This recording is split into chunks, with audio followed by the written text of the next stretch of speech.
أعوذ بالله من الشيطان الرجيم. بسم الله الرحمن الرحيم. ولله على الناس حج البيت من استطاع إليه سبيلا ومن كفر فإن الله غني عن العالمين. صدق الله العظيم. والصلاة والسلام على أشرف الأنبياء والمرسلين وعلى آله وصحبه وعلماء أمته وشرعاء ملته وأتقياء دينه أجمعين إلى يوم الدين. أما بعد. ان دنوں میں حجاج کرام پاکستان سمیت پوری دنیا سے حرمین شریفین اور بالخصوص کعبہ معظمہ اور بیت اللہ المشرفہ کی زیارت اور حج کی سعادت کے حصول کے لیے شہروں سے، دیہاتوں سے، قصبات سے روانہ ہے. یہ بڑی سعادت کی بات ہے کہ اللہ نے کسی بندے کو یہ نعمت عطا فرمائے کہ بندہ جا کر کے اپنی کھلی نگاہوں سے زندگی میں اللہ کے گھر کا دیدار کرے. ہم اللہ کو نہیں دیکھ سکتے. اللہ الغیوب ہے، خود تمام غیوبات کو جانتا ہے، لیکن خود اپنی ذات میں انسانوں کی نگاہوں سے اوجھل ہے. اسے کوئی نہیں دیکھ سکتا. ایک مومن جو رب پر ایمان رکھتا ہے اس کی بڑی آرزو ہوتی ہے کہ اپنے رب کا دیدار جائے. لیکن ایمان کا معاملہ امتحان کا معاملہ ہے، اور امتحان اس بات کا ہے کہ ہم نہ دیکھنے کے باوجود دیکھنے والے بن جائیں، اور اللہ کے بارے میں نہ جاننے کے باوجود جاننے والے بن جائیں. اللہ کو اپنے جسم سے محسوس نہ کرنے کے باوجود اس کو محسوس کرنے والے بن جائیں، اور اللہ کی آواز کو براہ راست نہ سننے کے باوجود سننے والے بن جائیں. اللہ کے کلام کو رب تعالیٰ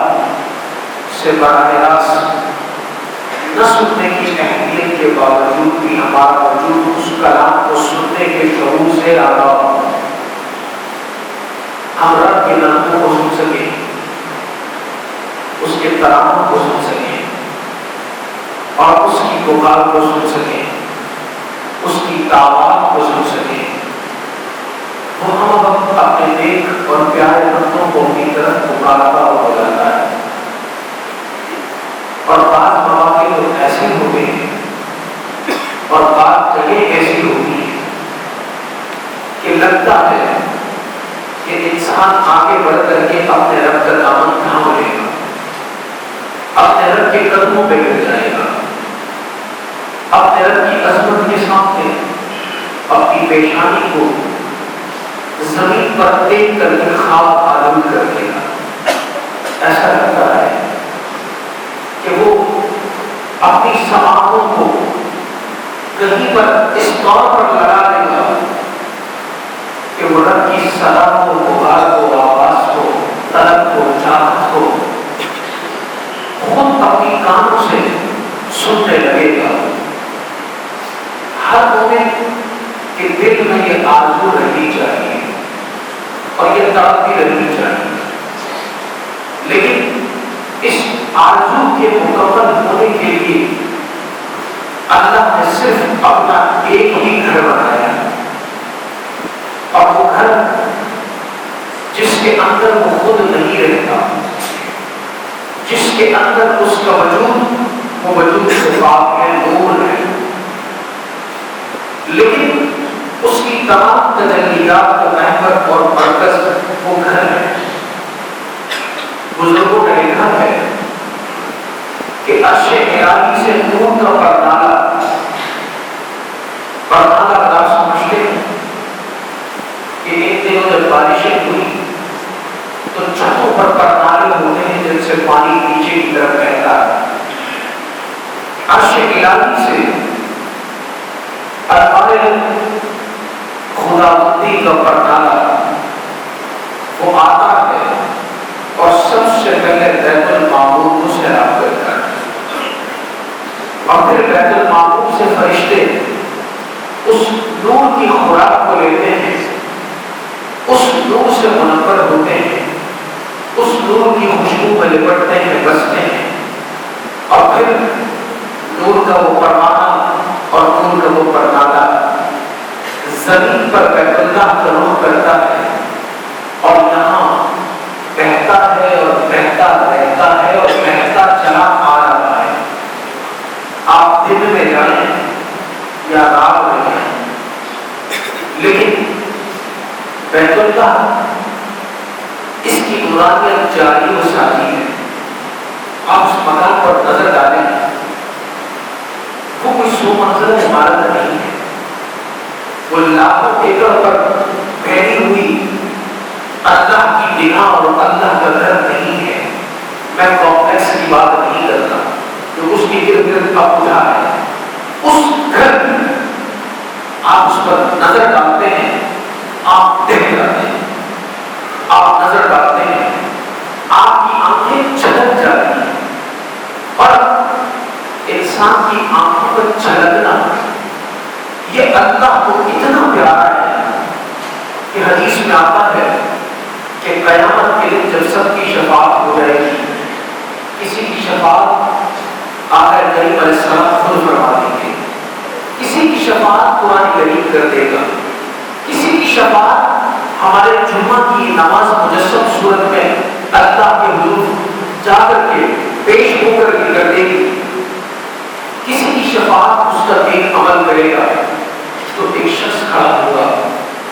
اس کے پاس کوئی ایسا عمل نہیں ہوگا اور وہ پریشان اس بات پر ہوگا کہ سب کی شفاعت ہو گئی اور میں محروم رہ گیا۔ انسان کی آنکھ کی پلک کا ایک بات اللہ کے حضور جا کر کے اس کی شفاعت کرتے ہوئے کہے گا، اے باری تعالیٰ اس کے پاس شفاعت کا سامان نہیں ہے، لیکن میں تیرے حضور اس ایک آنسو کے قطرے کا بھی کوئی ہزارواں حصہ تھا جو تیری محبت، تیری یاد، تیری خشیت میں یہ کسی وقت رو دیا تھا، اور آنکھوں سے نکلنے والے اس آنسو کے قطرے کے اس حصے نے مجھ پلک کو گیلا کر دیا تھا۔ میں تجھے اس آنسو کے قطرے کے حصے کا واسطہ دیتا ہوں کہ تیری محبت میں اور تیری خشیت میں رویا تھا، تو میری شفاعت کو اس کے حق میں قبول فرما دے۔ اللہ تعالیٰ اس شفاعت کو قبول فرما کر کے اس بندے کو دوزخ سے نکال کر کے جنت میں ڈالے گا۔ اللہ کے لیے رونا، اللہ کی محبت میں رونا۔ دنیا میں آپ نے دیکھا ہوگا لوگ غم سے بھی روتے ہیں اور خوشی سے بھی روتے ہیں، لوگ کاروبار کے لیے بھی روتے ہیں، جائیداد کے لیے بھی روتے ہیں، مالی اور مادی نقصان کے لیے بھی روتے ہیں۔ اللہ نہ کرے، اللہ نہ کرے، والدین کا سہارا اٹھ جائے گا تب بھی روتے ہیں، اولاد میں سے کوئی بچھڑ جائے تب بھی روتے ہیں۔ یہ سارا انسانی تعلقات کا تانا بانا ہے اور یہ سب فکر ہے، لیکن اللہ کو وہ رونا سب سے زیادہ پسند، وہ آنسو سب سے زیادہ پسند جو اس کی محبت میں بہایا ہے، جو اس کے لیے بہایا جائے۔ اسی لیے اللہ نے اپنے بندوں پر اپنے پاک مقدس گھر اور اس کی زیارت لازم قرار دی ہے ان کے لیے جن کو اللہ نے عاقل بنایا، بالغ بنایا، سادے اللہ ان کو دیا، یعنی راستے کے خرچ کو وہ پورا کر سکتے ہیں، اور جب سفر پر روانہ ہونے لگے تو اپنے گھر والوں کو ان کی ضروریات کے مطابق اخراجات دے سکتے ہیں اور پھر صحت مند بھی ہے، راستے میں کوئی رکاوٹ بھی نہیں ہے، اور آج کے لحاظ سے کوئی ویزے کا مسئلہ بھی نہیں ہے۔ اگر ایسا سب کچھ ہے اور پھر بھی کوئی بندہ اپنے رب کے حضور حاضر نہ ہو تو حضور علیہ السلام نے ارشاد فرمایا ایسا شخص جسے یہ سب کچھ میسر تھا، ہر نعمت اس کے پاس تھی، اس کے باوجود اس نے رب کے گھر کے دیدار کو کہتے نہیں، فرمایا اس کا ہم سے کوئی لینا دینا نہیں، وہ اسلام سے اس کا کوئی لینا دینا نہیں۔ اور حضور علیہ السلام نے کسی کی تعریف فرمائی، فرمایا اے ایمان والو، جب اللہ توفیق دے دے تو اللہ کے گھر کی زیارت کے لیے آیا کرو۔ ایک صحابی تھے، کھڑے ہو گئے، اقرا بن حابس کہنے کہ اللہ کے رسول صلی اللہ علیہ وسلم اللہ کے گھر کی زیارت حج کی شکل و صورت میں کیا ہر سال فرض ہے؟ آپ صلی اللہ علیہ وسلم خاموش۔ تھوڑی دیر کے بعد پھر آپ نے فرمایا اے ایمان والو، اللہ کے گھر کی زیارت کے واسطے آیا کرو۔ دوبارہ اقرا بن حابس کھڑے ہوئے اور کہنے لگے اے اللہ کے رسول صلی اللہ علیہ وسلم ہر سال آپ نے خاموش۔ تیسری مرتبہ آپ نے یہی جملہ دہرایا اور اقرا بن حابس نے وہی سوال دوبارہ پوچھا، آپ خاموش ہوئے۔ تھوڑی دیر گزری، اس کے بعد آپ نے کہا کہ اے اللہ کے بندے، اگر میں ہم کہہ دیتا ہوں تو تم پر قیامت تک میری امت کے ہر فرد پر ہر سال حج فرض ہو جاتا۔ آپ نے فرمایا نہیں، اور پھر فرمایا سابقہ امتوں کو جس چیز نے سب سے زیادہ تباہ کیا وہ چیز کثرت سوال ہے۔ جب ایمان کا معاملہ ہو اور آپ ایمان کے معاملے میں بھی کیا، کیوں، کیسے اور کب کہیں گے تو پھر ایمان میں خراب پیدا ہو جاتی ہے، ایمان کی مضبوطی ختم ہو جاتی ہے، اور حج اور عمرہ کرنا ایک مسلمان کے لیے روحانی سفر تو نہیں ہے، لیکن دنیاوی طور پر حضور علیہ السلام نے فرمایا جو لوگ کثرت سے حج اور عمرہ کرتے ہیں اللہ تعالیٰ ان کے رزق میں بھی برکت عطا فرما دیتا ہے۔ ہم جسے اللہ نے توفیق دی ہے، کاروبار میں پریشانی ہو گئی ہے، رکاوٹ پیدا ہو گئی ہے، حلال کا کام کرتا ہے لیکن اس کے باوجود کوئی رکاوٹ آ رہی ہے، تو ایسی صورت میں اگر مسلمان اللہ اور اس کے رسول کے گھر کا قصد کر لے تو ہمارا ایمان ہونا چاہیے کہ اس کی ساری مشکلات کو اللہ تعالیٰ رفع فرما دے گا۔ اسی لیے امام علی مقام امام حسین رضی اللہ تعالیٰ عنہ نے اپنی زندگی میں 25 سال لگا، 25 سال، اور زمان گزرتا رہا، پھر ایسے لوگ بھی ہیں جنہیں اللہ نے توفیق دی اور زندگی میں انہوں نے 60 سال لگا ہے، اور وہ آج بھی یاد ہے جہازوں میں بیٹھنے نہیں تھا، گھوڑوں کی مشکل، اونٹوں کی مشکل اور جانوروں کی مشکل، اور ایک طرف سے 6 ماہ کا سفر ہوتا ہے، اور وہ سفر کر کے اللہ کے اس گھر پر جایا کرتے تھے، تو دل میں اللہ کی اس گھر اور در کے زیارت کی طرف پیدا کرنا ہر مسلمان کے لیے لازم ہے، کیونکہ اس گھر کی اپنی برکت یہ ہے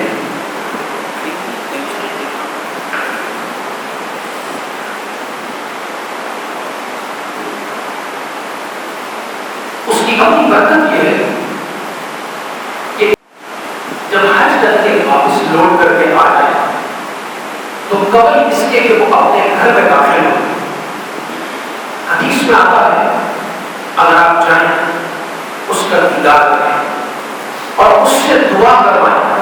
تو جو جائز دعا ہوگی اللہ تعالیٰ ان 5 نگاہوں کے صدقے میں جن نگاہوں سے اس نے اللہ کے گھر کا دیدار کیا تھا اللہ قبول فرمائے گا۔ اس لیے جو لوگ ایئرپورٹ پر جا کر کے حجاج کا استقبال کرتے ہیں، یہ کوئی رسم نہیں ہے، یہ کوئی رسم نہیں ہے، یہ عبادت ہے۔ اس چہرے کو دیکھنا، ان نگاہوں کو دیکھنا، ان ہاتھوں کا لمس محسوس کرنا، ان قدموں کو دیکھنا جنہوں نے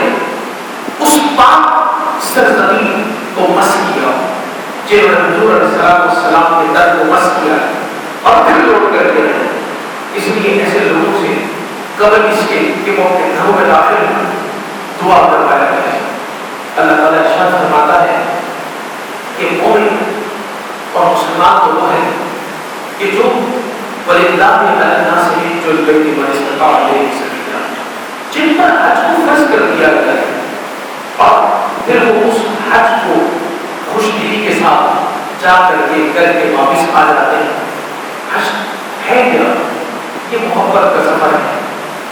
اور محبت کا سفر اس طور پر ہے کہ جب ایک انسان باہر جاتا ہے، ایک مسلمان جاتا ہے، احرام کی حالت میں ہوتا ہے، تو اسلام کے سارے قواعد اس کے لیے الٹ جاتے ہیں۔ یہاں اگر آپ ہیں تو یقین جانیے کوئی گندا مسلمان اللہ اسے پسند نہیں کرتا، ناپاک مسلمان